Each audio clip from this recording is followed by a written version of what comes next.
everybody. I'm Steve Peterson. And I'm Jack Hinkle. Welcome back to Chops Podcast, one of the top 5 rated podcasts in the universe. So hit that like and subscribe button. Check out our socials. We're here to help you and to help each other and to help ourselves. I thought you were going to say it's one of the top 5 podcasts named Chops Podcast. I don't even know that. I think it's just in the world. There you go. It came out recently.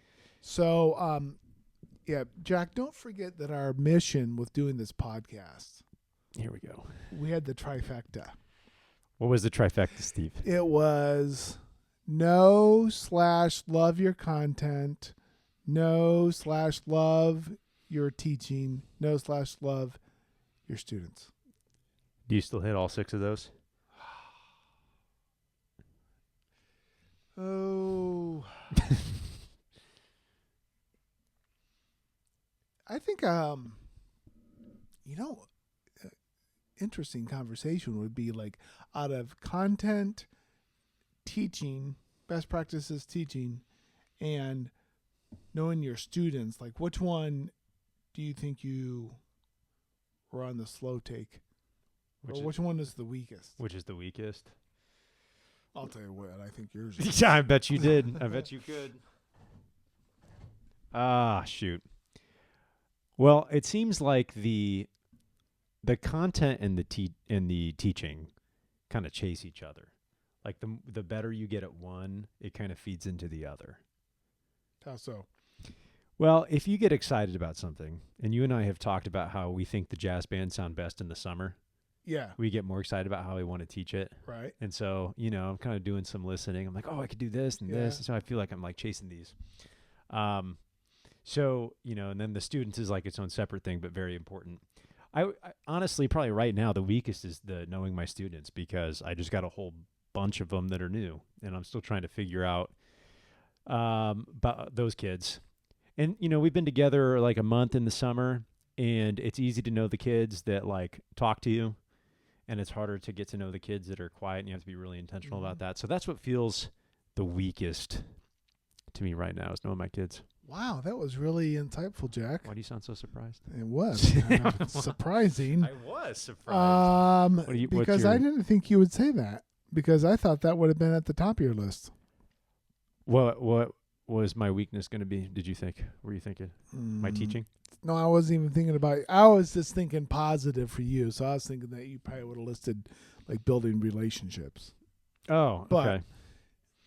But I understand like where you are like present day after a month of being in a marching band and having 45 students or whatever, and that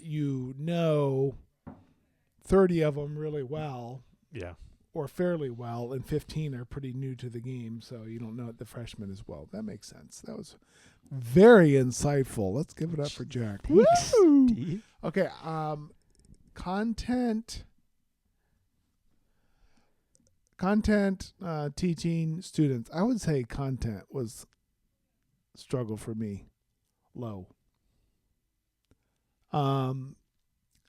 And you're supposed to go, that's interesting. Sorry, my nod did that, but I forget we're an audio platform. Yeah, why is that? I don't know if I grew with my knowledge of music the same way I did with my knowledge and interest of teaching, and then knowledge and interest of the students. Fascinating. I don't know if I can think of times in my career that I definitely was increasing my knowledge of music that I was teaching to students, whether like it was through like workshops or just kind of studying on my own, listening on my own, and feel like I was really growing. But I felt like recently there wasn't as much focus for me on knowing my content like better. I did focus on the teaching, but I just think of like, teaching band, like all of the disciplines that you can get into teaching instrumental music. Like I didn't dive in on some things that I just never got that I wasn't that good at. Some things I didn't like attend to. Is that because it seems for teachers like the lowest common denominator is like better teaching? You know what I mean? Yeah. Like if I blew something up with the Yeah. kids and it was like a bad lesson, I'm never particularly like, I don't understand my content well. It's more like I did not teach that well. Exactly. Right? So that's interesting that you kind of bring that up, because I bet a lot of teachers feel that way. Because it's probably rare that you felt like in a day-to-day situation that you weren't prepared on the right, content. that you were held back by your content, not your teaching. Right. Well, and this is interesting for those of you like in marching band. When you go to a contest, you get adjudicated in music and visual and different things. That it's like the content. You get judged on the content and the achievement. Yeah. So it's like what you're asking the kids to do and then how well they do it. And you want those numbers to always be slightly off. Like you always want it to be more potential, like Yes. more content than what they're achieving, so they can like always ascend higher. And you don't want like a super high achievement with low content. Right. So I haven't really thought of that before, but just thinking of it now, like I think you're right that the game has seemed to be focusing on the teaching and the best practices, and the content, for better for worse, hasn't changed as much. Yeah. So I think I'm expressing a couple things that backing you up and saying what is, it's about the teaching. It's about coming up with new or reborn ideas about connecting with students to get ideas across, but kind of also longing for more mastery of my content that for whatever reason I don't feel like that's grown as much. And when you get bogged down with all the stuff you have to do in your day-to-day life, that's the last. That's the thing. Truly, the last thing. That's the thing that could drop. Yes. And every year, you and I have this conversation every year. You're like, oh yeah, Midwest, like that'd be fun to go to, or Conselmer, yeah. And then you get to like December, and you just went through the entirety of the marching band season and Christmas concert, and you're just like crawling to the finish line. It's Christmas break, and you're like, I got nothing in the tank. Yes, because you're so exhausted. So, and again, that's the first thing teachers are, generally speaking, are willing to drop. Is like the PD of your own, sharpening the saw, so to speak. While you were talking about that, it kind of made me think about golf. I've golfed a few times this summer. Okay. Went about as well as you think it would. And I would think of like getting better at teaching is just like getting better at the game, and getting better at content would be like buying new clubs. Right. You're like, it's not going to make you worse. You're working the craft. Right. Work the craft. If I bought new clubs and was playing with them, would I hit farther? Probably, because the science is a little bit better. Right. But I can't master the new clubs until I master the game. Right. Right. So if you come out of college, or you're a young teacher, or wherever that is in your lifespan, but you teach and you have all this knowledge about your content, but you have very little practical skills about how to share it with students and how to get those concepts across, it's kind of like meaningless. Yes. It's just gas in the tank, but you have no wheels, whatever analogy you want to use, but you're just, what do you have the content for? So here's the scenario. Who would teach a piano class better? A seasoned English teacher with 20 years experience, or a music ed major fresh out of college? Are we assuming that the English teacher is a good teacher? Yeah. English teacher. 20 years in floundering. Well, it's that sure it does. happened. No, yeah, English teacher is a highly effective teacher, well regarded in the community, and kids love them. Versus a first-year student out of college went to a fantastic music ed institution. Yeah. I mean, 4.0 GPA, great student. Yep. Drum major of the marching band in college, studied jazz, classical, taught rock and roll history, like that kind of thing. Sure. Okay.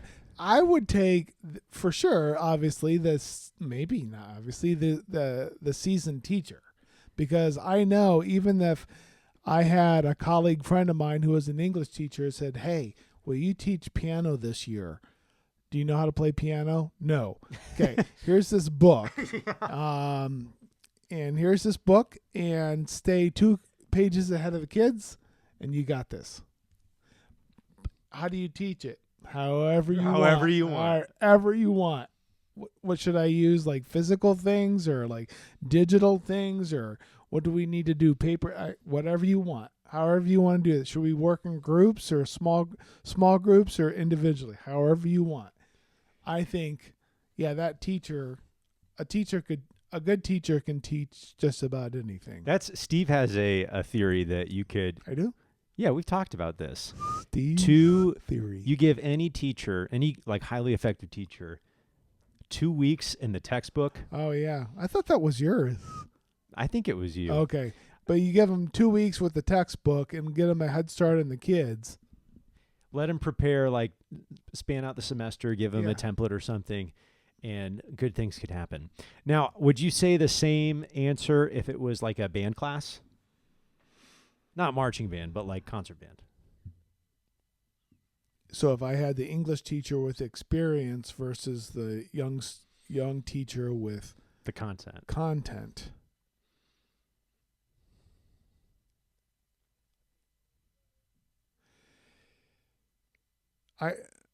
I think on that, like if on that, I would go for the young teacher with the content. Yes, I would too. Because I think there's too much to get to with if you don't understand, if you don't know how to read music, you don't have a history with music, you could still teach piano at beginning level, like really quickly, like if you read through the materials. Like at a basic level, you could keep ahead of a general music class in high school. Yeah. But if you had 60, 70 kids in a concert band and you have like 10 different instruments being played and and you don't know how to read music, you're not going to be able to just like automatically keep 2 weeks ahead of the kids because the content is so wide. And I would even add that there's some teaching elements that the college student understands because they've been taught that way for X amount of years, where if you've been in like a rehearsal setting, you kind of understand like what those things are and rehearsal etiquette that the English teacher wouldn't really understand and would try and be building that from scratch. Right. That's a really that's an interesting little thought experiment. And you could do that on your own with your own content.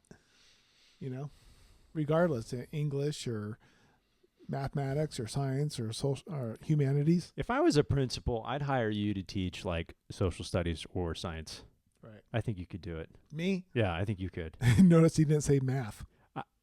Right. You could. I think you'd be. No. I think you could do the process of it. I think you'd be the teacher that would get the wrong answer on the board a lot, and you'd have the kids being like, Mr. Peterson, I think it's x equals 7, not 3,000. And you'd like look at the board, you'd be like, huh, okay, yeah, look at that. Yeah. But you could teach content. You could teach content because you've done that all your life. Right. Yeah, that's good. That's a good discussion. It is. Well, then it's interesting if you think about a kindergarten teacher or a first grade teacher, the content, most of that content is known by college graduates, right? You would hope. I would say common knowledge, like by it's common most knowledge. humans. Right. Yeah, any high school grad. Right. in early primary. Yeah. Yeah. But so the content is not as specific, but then, boy, you better be ready to go with the teaching, like high stakes on the teaching, right? Oh gosh. Yeah. That's stressing me out. Just the timing of things and the activities, the pacing, the scaffolding, the check for understanding, just all of that is going on at such a high level with teachers that teach at that grade level, right? Yes. But the content is You have no basic content knowledge. without the teaching. Like you Right. can't. Okay, we were going to talk about something else. Are we pivoting right now? I think we're pivoting. Okay, that's fine. Content versus teaching. Yeah. Sorry, I'm like, you're sending me because I think I'm an okay teacher, but I would crash and burn so fast with the preschool kindergarten thing. I can't spin that many plates at once. Whew. Yeah, that's crazy. Okay, so now I think we could look at the flip side of this because we're kind of looking at it from like a negative perspective, like how they take away, but like maybe we could talk about more how they like add into each other. Like honestly, all three of the points of the trifecta do feed into each other, right? Like the better you get at teaching, the better you know your kids, and the better you know your kids, the better you get at teaching, and the better you get at content, the better you get at teaching, and the more you can teach, the better you understand the content. Like it all feeds in, right? But when you're looking specifically at the content and the teaching, I think that there's like something to unlock because you could probably think of times in your career that when you got really excited about your teaching, you got more into your content. Yeah. Or the opposite is true. When you got like into your content, you got more into your teaching. Exactly. That's. I mean, I can think of like this past year was like the first time I got to teach AP music theory. And the last. Didn't they take it away from you? No, they didn't. Are you being serious? No, you said you have a roster. Yeah, I know, but we haven't talked for a bit. I thought you were serious. I thought you were like, yeah, Jack, they I took it away have from you. No pull in this office. Oh, I know it's not like pull. I just thought you like didn't know, or you were like, no, they took it away. No, I got like 17 kids, dude. We're gonna cook. What period is it? Third this year. It was second. I have second hour prep. Have you had that before? Is that good? Do I want second hour prep? I think I've had second hour prep. Yeah, because then you can just go bonkers first period and then like recoil. But you're a coffee drinker on your prep. I can't do it that early in the morning, right? Wouldn't you like make coffee in the prep and then come back? Yeah. Yeah, I gotta steady out the caffeination pace. Gotta be careful.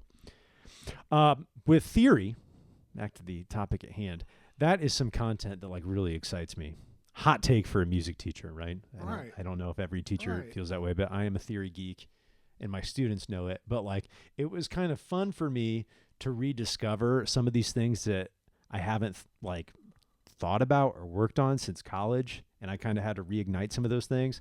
And I would be sitting in my office back there and I would be like playing the audio examples of like some like old school like aria with like a continuo bass line, and it's like harpsichord and like opera vocalist, and it's just like jamming out in my office, and Steve comes in and like looks through the door like, what? And I'm just like, figured bass line. He's like, nah, yeah. Right. I think that's a good one. Like music theory, I think I would also I also identify with your love of content on that one, and my kind of breakthrough on that was like when you were in school and I was teaching that class for the first time, but just putting all the concepts together in a sequential way. I was like, kind of like reacquainting myself with things that you learned in college, right? Yeah, that you don't use again. Right, that they just go to your brain to die. Yeah. Right? There's a lot of stuff back there. There's I a lot found of out. stuff, and then that's useful stuff that does apply to music theory. And so that is kind of fun to think about that. But yeah, I would say that like going into music theory was definitely like a study that I felt like I was growing in. Yeah. And then the other one would have been like the music of Duke Ellington. Yeah. Like really taking time to listen a bunch, go to workshops, read the material we are given, and just doing a lot of cross-referencing. And was that like a summer for you when you got really into that? Was that a few years? Was it like a decade? It was the first time it was at Midwest, and Wynton Marsalis was clinicking the Sun Prairie High School band with Steve Sven. And that was like in 98, I think. And I was like, whoa. And it got really into that. So that was your first year at Concord Yeah. that you got really into Ellington. Yeah. I had no idea. Yeah. Okay. And then did a couple of those workshops with the Lincoln Center, like their band director academies, like in the summer. And they would just throw this stuff out there. And I still have the notebooks that were just like incredible, talking about piano voicings and, how to treat your bass player and what to listen for in your drums and different improv studies and skills. Yeah, that was interesting. Okay, now this kind of takes me somewhere else Okay. because for most of my teaching career, I've taught the younger ensembles, the beginner ensembles. And that is a class where teaching ability is, I would say, is more important than your content ability. Mm-hmm. As long as you have a baseline of both. How's that? That's fair. So you got to be a better teacher. Yeah. Now I'm starting to teach more of the advanced ensembles. Mm. So like this year is my first year with our top jazz band. And that is where I would feel like my content knowledge would limit me because those students in the advanced groups have already done this for a while. So they kind of learn things quicker because they've been in it for a while. They know me. Like they've had me for a year or 2 years or some 3 as their jazz teacher. So they know how I work. So the student to teacher relationship is pretty good. And we know how each other operate. So our learning is quickened by that pace. So there are some things along those lines that I'm still pretty green with when it comes to, like, especially with Ellington. So like I have an Ellington chart picked out for them, and I did do some listening, like mild listening over the weekend. And then I went on the Essential Ellington website and I started reading through the David Berger like footnotes of the How to Teach Ellington. And I'm like, okay, I think I know this. Okay, that's kind of new. And so I'm trying to sharpen that saw a little bit because I could like potentially hold the kids back because of my content knowledge, not the teaching knowledge. And I would say most teachers, if they're holding the kids back, it's usually the teaching side, right? Yeah. So I'm guessing. I can't speak for everybody, but I mean it's so rare that you would leave a class and you're like, wow, I was limited by what I know in facts, not what I know how to teach. Right. And that's kind of a new experience, especially, and as I said before, like with younger ensembles, or especially like I'm thinking like young orchestra teachers, right? It's like 5 lines on a score. Not young orchestra teachers, young ensemble orchestra teachers. Okay. 5 lines on a score, maybe 4 if you're in beginners, right? And it's all like in the staff, easy to read, no curveballs. And so it's like you have the content knowledge to teach those things for some kids out of high school. Like you're still in high school and you understand how to explain that. Like you know what it means, but the teaching side of it is like the difference maker. It's the variable. Yes. So that's like a new thing for me to experience, is kind of figuring that out. This is a good time to talk about it, like between the two of us, because both of us are at new beginnings of new material, new ensembles, new groups. Yes. And I'm curious to think like your content definition for your new job is probably not the typical definition of content. Is that true? Correct. Because you're the facilitator and you're the coach, Yes. cheerleader. Yes. Yeah, it was actually, I had a conversation this summer, and the other teacher, the other certified teacher I teach with is a English teacher by trade, and then there's a para, and there's administrative assistant, and then I'm one of the other quote certified teachers with a music degree. Okay, so science, math, humanities, we don't have those teachers teaching it. And someone asked me, well, why wouldn't Concord hire a math teacher to do your job instead of you? They asked you that? Mm-hmm. And you're like, thanks. Well, like if the goal is to help these students that are in an alternative ed program to pass these classes that are based on the 4 core class areas, why not load it up with that as opposed to a music teacher? So what'd you say? What we've been talking about, basically, it said, I think the administration wanted to have someone in there, if we're talking about the trifecta, that could excel or develop relationships with students and be creative and persistent and consistent with helping get the new topic across.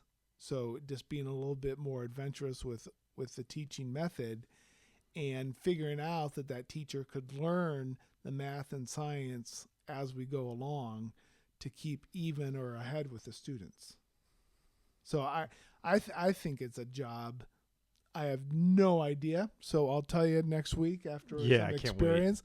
But that out of the trifecta, for that kind of student atmosphere, I think there's a real commodity, the relationship with the students, and then the method of teaching is like high stakes. And the content, since it's delivered online, can be experienced with the students, or I can add to it, or I can augment the lesson with different things I have, but helping them comprehend just by different teaching and creating a relationship with them. I think I'm okay. I'm putting my chips in. I hope it works. I could be totally wrong. I could be absolutely wrong. Which is for your next job, for your new job you have right now, which is the most important part of the trifecta? Relationships. And you haven't worked a day yet doing it, but you already know. Yeah. And are you hearing that too from your colleague that already has worked? Yeah. Okay. Yeah. But you have also said on this podcast that's your strongest. That's my strongest. Of the trifecta. Yes. And if you ask me if I were a band director, what's the most important part? I would still say relationship. I don't know. I could get to the great white pearly gates at the end of my time of teaching, and someone said, that's great that you got to know the kids so well, but what do you teach them? I could be down the wrong rabbit hole, kids. I don't know. Well, it's hard to have a band if no one's there to play, Right. I get that. And what do kids talk about when they graduate, when they're in their real life? They're never like, wow, I just was taught so well I could play all these scales, and like they're not talking about that, right? Right. Yeah.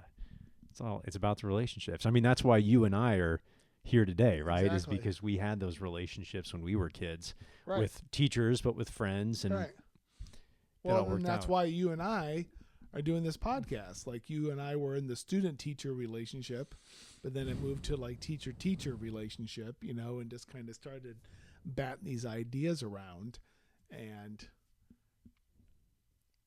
that we're like your dad, Shout out to Dad. We like Dad Hinkle. We're Dad you know Hinkle. we're into the puzzle, We're into the puzzle.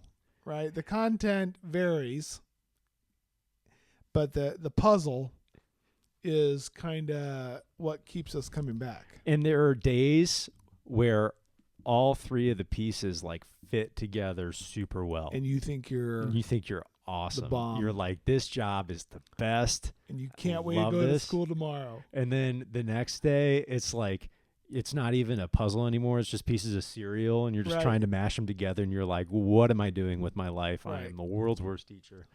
But again, going back to golf, it's like you have, in a day of horrible, horrible shots, you have that one good swing that like That keeps keeps you it coming coming back. Yeah. That's kind of the thing with teaching too. It's like you hit something and it works, and you're like, this is great. And it's like one of the best feelings Yes. when it's like when the kids are like learning something and they're doing it and they're like totally engaged and having fun. That is like one of the best days. Right. It's riding high. You're riding that wave. It's not all the time, No. not very common, but like when those days happen, it's like, it's great. It's great. So now this, the other thing about this topic that we're talking about, what's the title here? Like content versus teaching versus content. I don't know. I'm trying to workshop that, but we haven't talked much about this. And usually anything we talk about on the podcast, we've spun around, off the recording. Yeah. But this one I feel like is pretty authentic. Like you're hearing our thoughts for the first time, because this is one of the first times we talked about like teaching versus content and how they feed in Yes. or play against each other. So I'm kind of fascinated by this discussion. Well, and too. that also goes back to the root of our mission, or at least our philosophy about what we wanted to accomplish in this podcast. Yeah. Overall, like that trifecta, that was something that we were really interested in, that we tried to apply many different examples of our school day to this, and we come back to these three tenets. Here's where I felt held back by my content. You're gonna go shocking, Jack. Is teaching marching band choreography this year, dude. I am so held back by my content in that world. So held back. Explain. Well, okay, so you know how it goes. Okay, in the Concord world, I don't know if other directors feel this way, but there's like two kinds of choreography moves. There's like legit stuff that you get from whoever you hire out, and then there are what we call dumb band director moves, right. right? And we've taught some dumb band director moves, and in the sequence and like teaching the sequence or whatever, I have not practiced learning or teaching choreography very much. And dude, all the moves and trying to figure out this stuff, it's like Mrs. Nouse is like the one person on staff who like does have the content for it, because she did dance as a kid. Experience, yep. And so she knows all the words. So she's teaching the band this is like our morning warm up and like the dance moves. And she's talking about, I can't even tell you the names of what it is because I don't even remember it, but I'm just like all this stuff. And the kids are asking me questions and I'm just like, look like them. Just watch look, her. Yeah. Watch the senior in front of you. She's doing it. Like, okay. But yeah, it's like plie, tendu, rondinjean, four starch. I got standby. I got Right. set. Those are my two moves. That's what we can do. That's a good honest one about content, because you ain't no dancer. I ain't no You watch dancer. Jack Hinkle on the field. It's obvious he's no dancer, but the guy's a legit teacher. I can teach it. I can teach it okay, but there's some new stuff that she's been doing. Like I can teach the structure and the counts of it. I cannot teach the moves themselves. But that is one that I'm just like, ugh. And I think I know you and I and Brian have all felt at some point we're just like, this is not for me. It's just like we feel out of our league in this in field. teaching choreo. It's like Yeah. not my jam. Not my jam. I think that lest we forget though, not having the understanding of content beyond like, well, yeah, if you don't have life skills, if you don't have like basic knowledge skills, you shouldn't probably be a teacher anyway. No. Right. But if you don't know the information, that is one thing, because then you can choose to learn it. But if you don't know the content and you proceed to teach it anyway, you're headed for trouble. Yeah. You're number one, the kids will sniff it out, and understand that this happens like all the time. Like teachers getting pickles about content. Do you think it does happen all the time? I do. Okay. I do.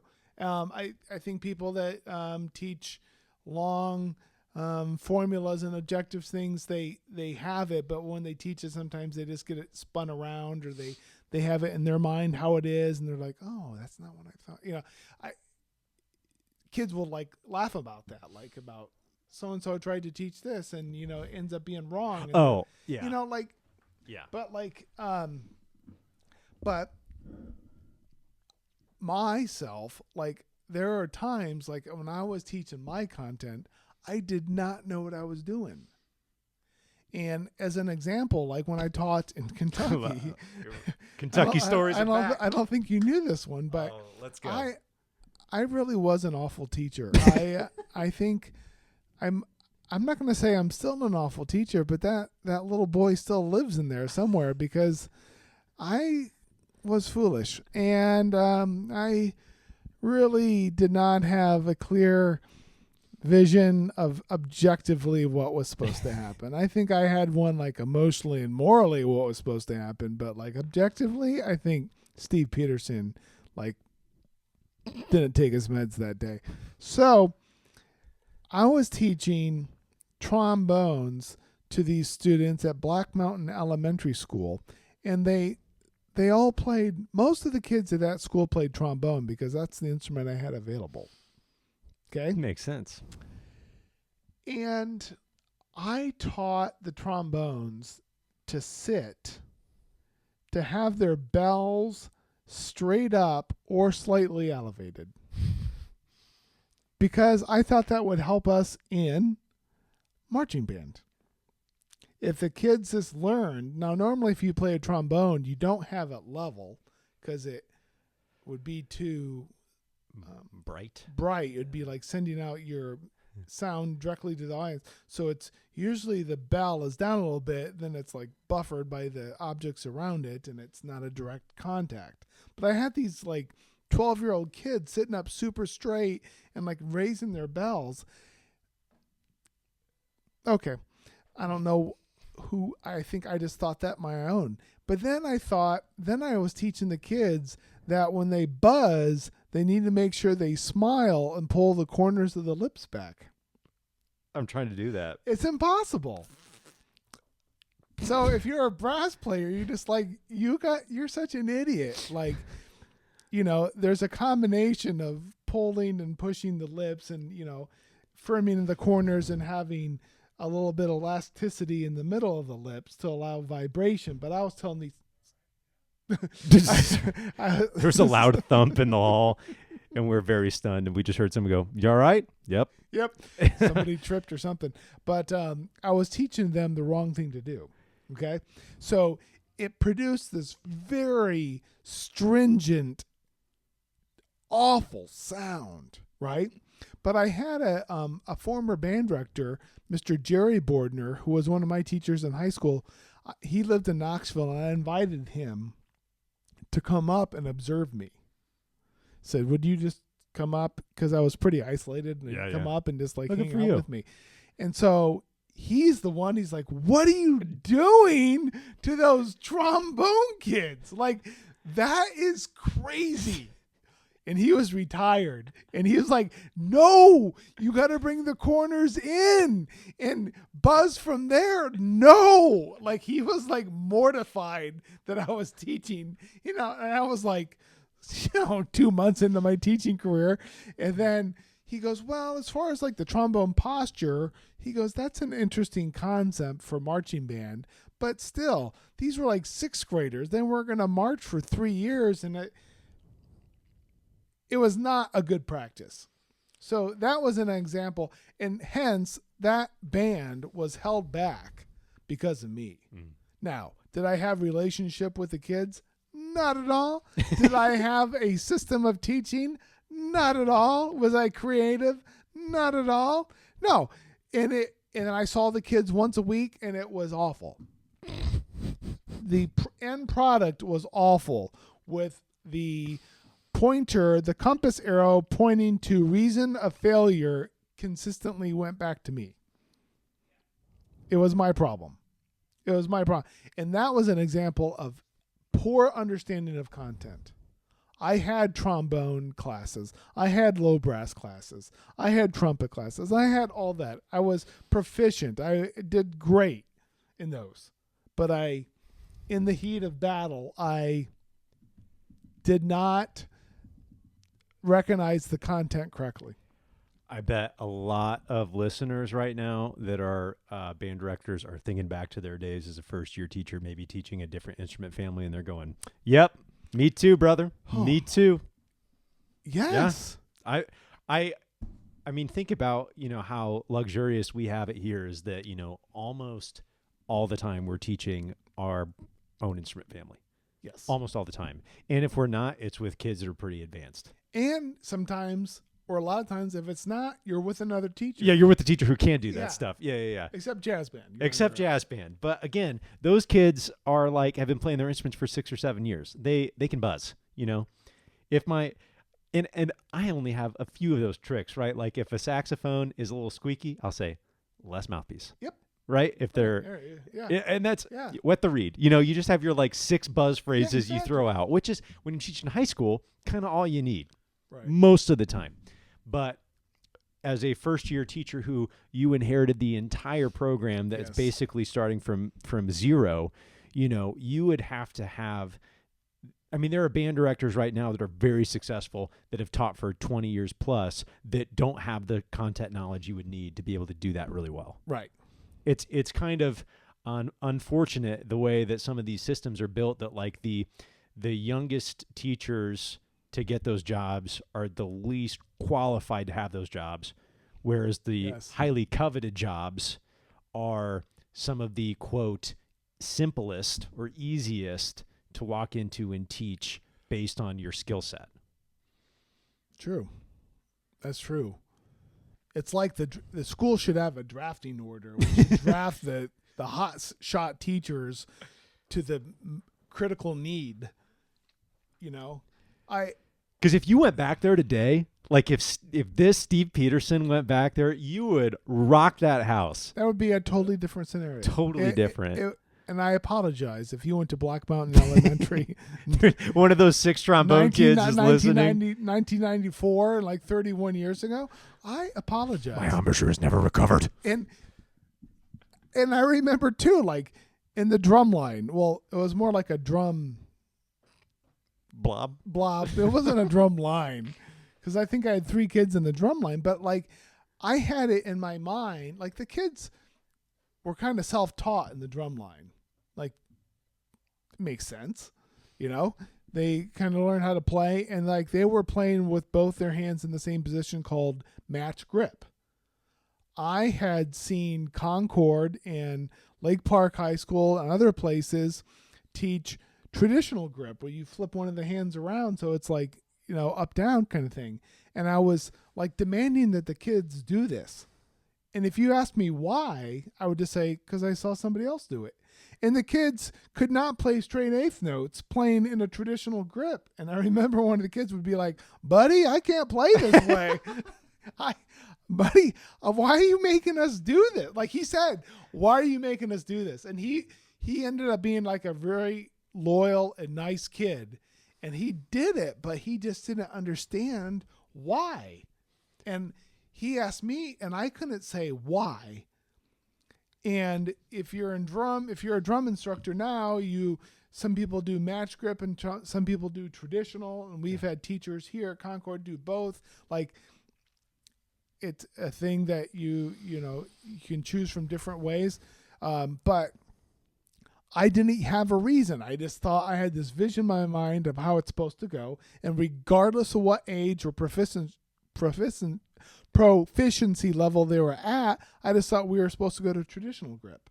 And it had no help to the kids whatsoever. It pulled them back. I had no plan for implementing it. I had no plan for like muscle reinforcement, muscle memory, warm-ups, all this kind of thing.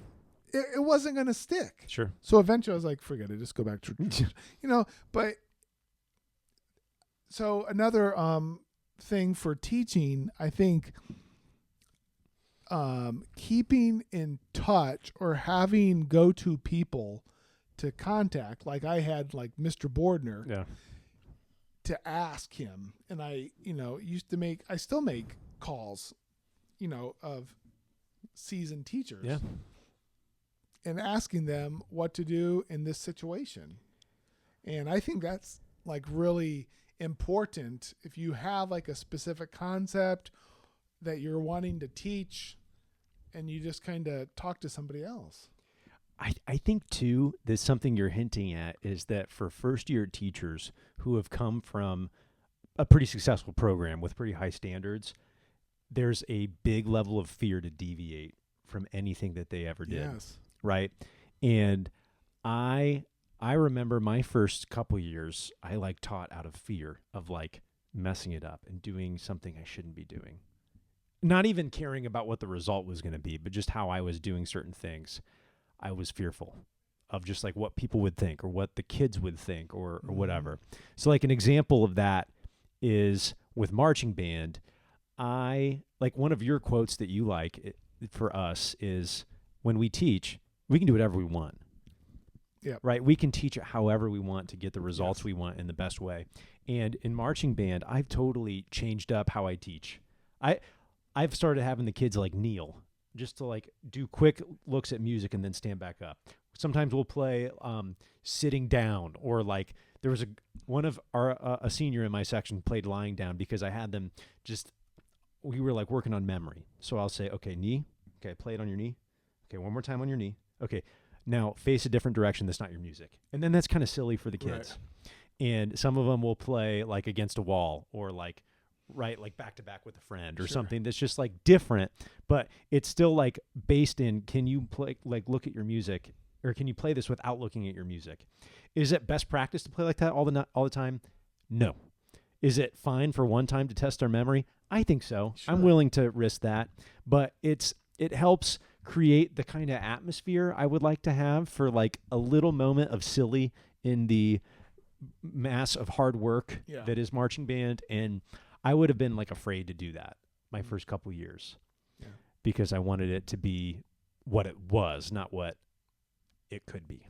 If that makes sense. And what you wanted it to be. What I wanted it to be. Yeah. And again, I didn't even know what I wanted it to be because I was like you. Like I didn't have a vision. I just was like doing what I knew, which was very little. Right.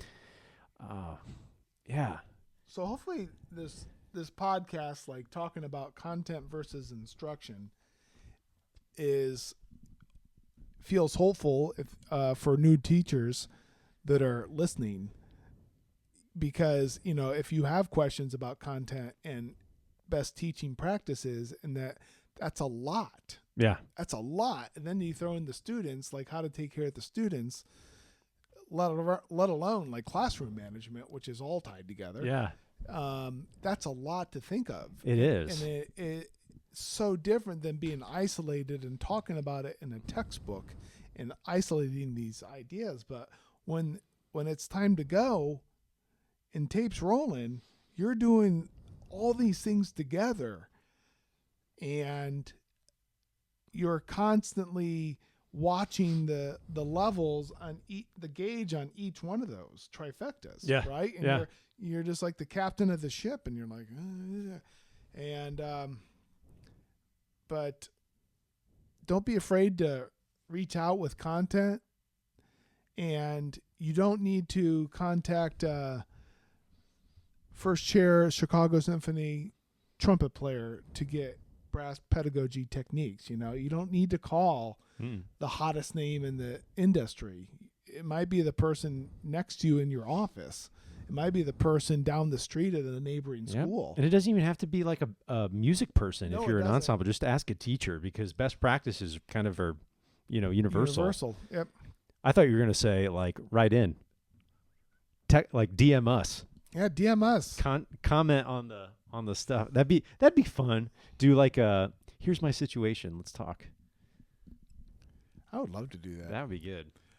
Or maybe we could you could put us on Google Meet and we could watch you teach a class. We'll give you free PD feedback. And our faces are up on the BenQ the entire class. Yep. We're just like, But when you're not looking, we'd make silly faces at the kids. Yeah, it'd be very entertaining for everybody but distracting. You. Yes, what we do best. There it is. Oh, that's probably our time, right? Yep. You going home?